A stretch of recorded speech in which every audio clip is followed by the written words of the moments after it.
In the world of combat sports, there's a thin line between confidence and delusion. It's a sport that attracts warriors, but it also attracts villains. And in this world, karma doesn't keep score. It delivers judgment in its own brutal way. Some fighters learn the hard way that false bravado, dirty antics, and empty arrogance don't come without consequences. This is the story of those who flew too close to the flame and got scorched for it. Sidravko Tarniev looked like a walking nightmare. Covered in tattoos, chest puffed out, he strutted into his fight against Gaspar with all the energy of a made-for-TV villain.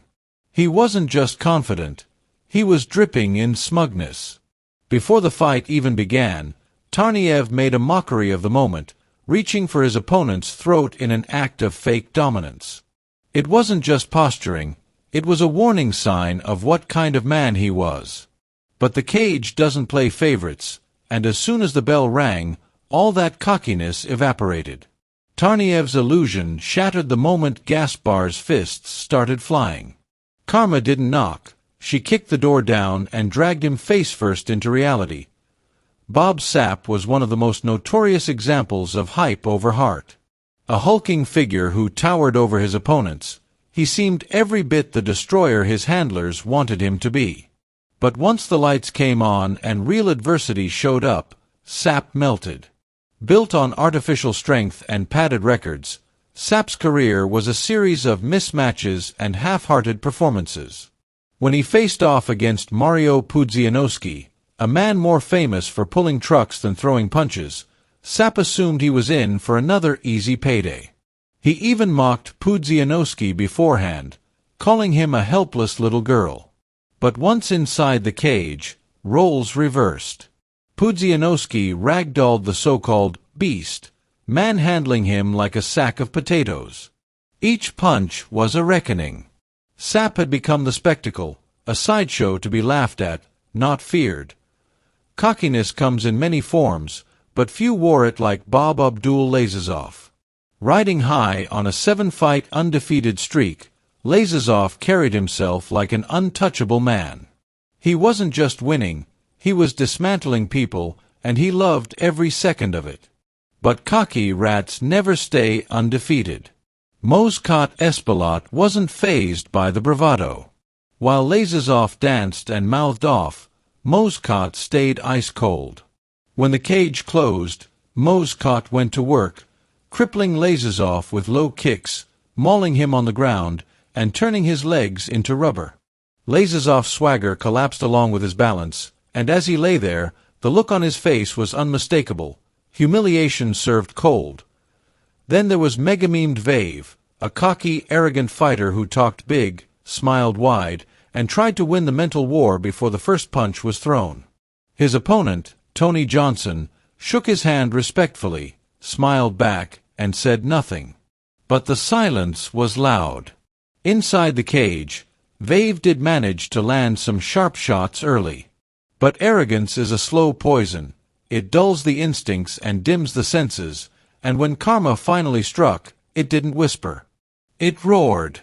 Vave tasted his own bitterness as Johnson left him sprawled out on the mat, a perfect punctuation mark on an unfinished sentence. Some fighters go beyond trash talk. Some crawl so far into depravity that even their opponents' families aren't safe from their venom. Ricardo Mayorga was one of those. He didn't just talk trash, he made it toxic. In his build-up to fighting Shane Mosley, Mayorga ran his mouth about Mosley's son, mocking his family, and even went so far as to inappropriately touch Mosley's girlfriend during a public event. He laughed, waved, and strutted around the ring during the fight like he was invincible. But every taunt was another coal on Mosley's fire. And when Mosley finally let his fist speak, Mayorga's antics evaporated. Round after round, the punishment piled on until Mosley dropped him, leaving a trail of regret behind every punch. Mayorga found out the hard way. The ring is sacred ground, and karma has a long memory. Julian Jules the Jackal Wallace fancied himself a villain straight out of an action flick. Covered in tattoos, scowling through the way in, he played his part to perfection. But across from him stood Ben Wynn, a quiet, respectful man who saw through the mask. Wallace tried to intimidate him, mean-mugging and posturing. Wynn smirked, because he knew something Wallace didn't. When the fight began, it didn't take long.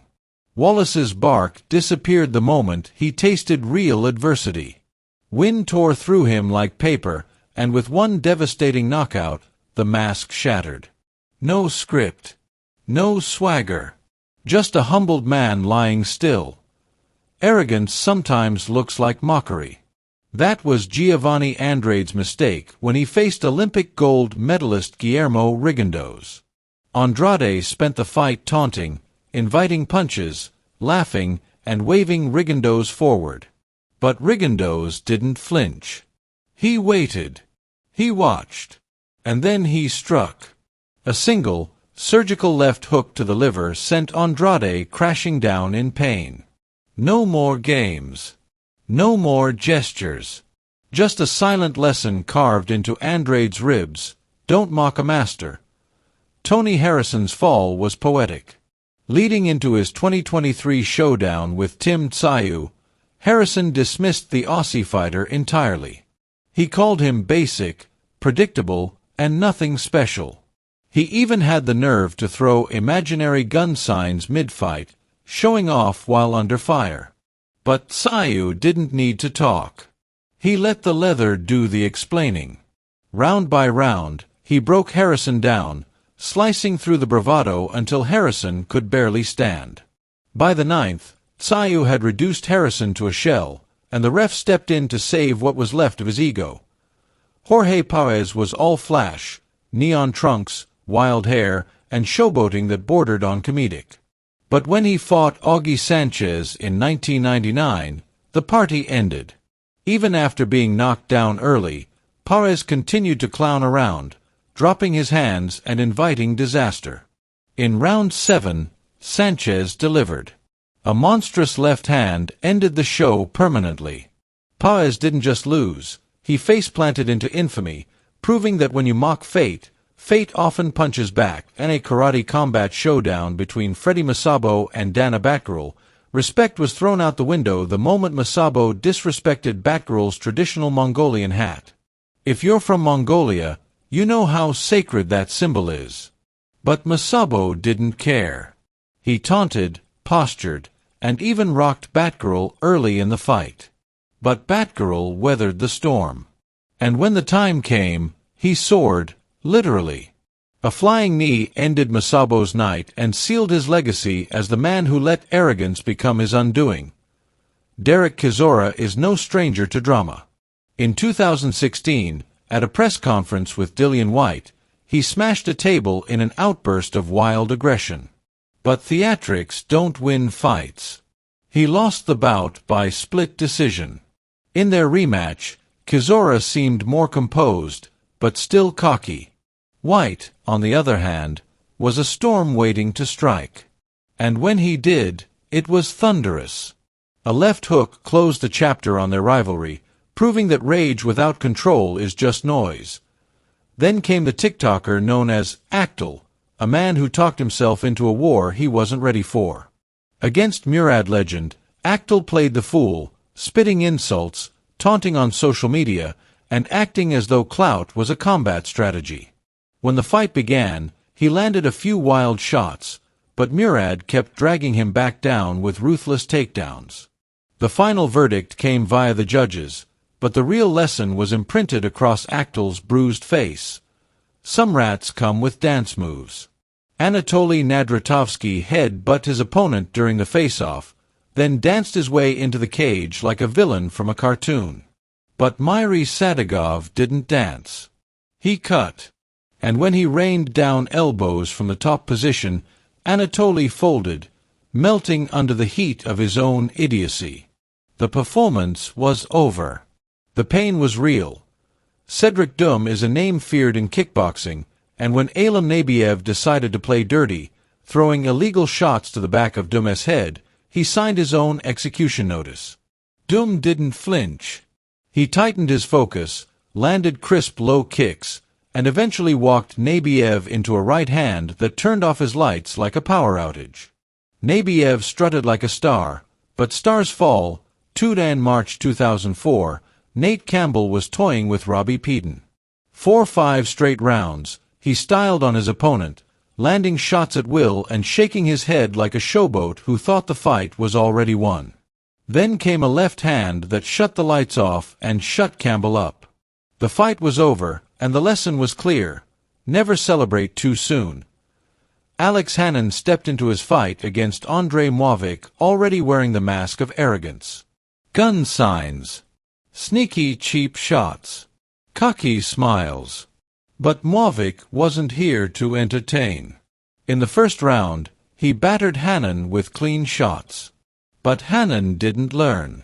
In the second, karma arrived in the form of a left hook that sent him spinning like a cheap toy. Another followed. Then another. Until the ref had to save Hannon from himself. Success without humility is a setup for disaster. Just ask Sabri Sadiri. For nearly the entire fight against Sam Maxwell, Sadiri dominated. He dropped Maxwell early, battered him with heavy shots, and danced around the ring like he had already claimed victory. But Maxwell, battered and bloodied, refused to break. And in the final seconds of the last round, Maxwell delivered a haymaker that sent Sadiri crashing down. 10 seconds from glory. 1 punch from ruin. Oh, here's the truth. In the fight game, arrogance is a ticking time bomb. You can dance. You can taunt. You can play the villain. But when the cage door shuts and the fists start flying, karma always finds her target. Sometimes fast, sometimes slow, but always with precision. Every rat has its day. But in this game, every rat also meets its reckoning.